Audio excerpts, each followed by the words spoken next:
আসসালামু আলাইকুম বন্ধুরা, আশা করি সবাই ভালো আছেন। ল্যাবরেটরি বিডি ইউটিউব চ্যানেলের পক্ষ থেকে সবাইকে স্বাগতম। আজকে আপনাদের সামনে যে মেডিসিনটি নিয়ে আলোচনা করব সেটি হচ্ছে সিপ্রোসিন, চোখ এবং কানের ড্রপ।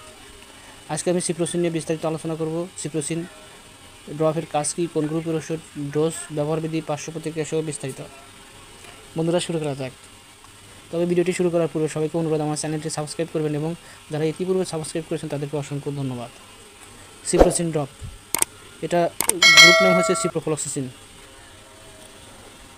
এর উপাদানের মধ্যে রয়েছে সিপ্রোফ্লক্সাসিন 0.3%, চোখ অথবা কানের ড্রপস। নির্দেশনা: যে যে রোগের ক্ষেত্রে কাজ করে, যেমন কর্নিয়ার আলসার, কনজাংটিভার প্রদাহ, otitis externa, acute otitis media, অর্থাৎ কারো যদি চোখ ওঠার কারণে চোখ লাল হয়ে যাওয়া, চোখে ইনফেকশন হলে, চোখে আঘাতের কারণে চোখ লাল হলে, ব্যাকটেরিয়াজনিত আক্রমণে চোখ লাল হলে এবং চোখ দিয়ে ময়লা পড়লে, সেই সকল রোগীদের ক্ষেত্রে এটি নির্দেশিত।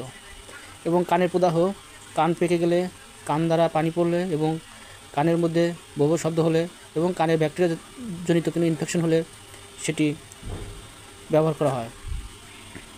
মাত্রা এবং ব্যবহার বিধি: ব্যাকটেরিয়াজনিত কনজাংটিভার প্রদাহ স্বাভাবিক মাত্রা হলো প্রথম 2 দিন 1 থেকে 2 ফোঁটা করে প্রতি 2 ঘন্টা পর পর কনজাংটিভার থলিতে অর্থাৎ চোখের প্রয়োগ করতে হবে এবং পরবর্তী 5 দিন 1 থেকে 2 ফোঁটা করে প্রতিদিন 4 ঘন্টা পর পর প্রয়োগ করতে হবে। কানের প্রয়োগ: সকল ব্যাকটেরিয়াজনিত কানের ক্ষত চিকিৎসায় 2 থেকে 3 ড্রপ ওষুধ দিনে 2 থেকে 3 ঘন্টা পর পর আক্রান্ত কানে প্রয়োগ করতে হবে। সংক্রমণের উন্নতির সাথে সাথে মাত্রা কমাতে হবে, কমপক্ষে 7 দিন ব্যবহার করতে হবে। সতর্কতা এবং যে ক্ষেত্রে ব্যবহার করা যাবে না: সিপ্রোসিন ড্রপের প্রতি অতি সংবেদনশীল রোগীদের ক্ষেত্রে প্রযোজ্য নয়। দীর্ঘদিন ব্যবহারের ফলে ফানজি সহ অন্য যে কোনো সমস্ত জীবাণুর বিরুদ্ধে সিপ্রোফ্লক্সাসিন কার্যকর নয়, তাদের জন্য বিষমতার ঘটতে পারে।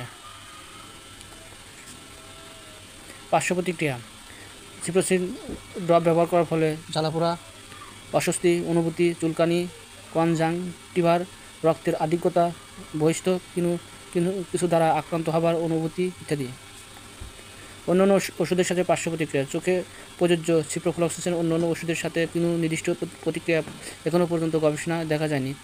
বাহ্যিকভাবে প্রযোজ্য সিপ্রোফ্লক্সাসিন মাতৃদুধে নিঃসরিত হয় কিনা তা এখনও জানা যায়নি।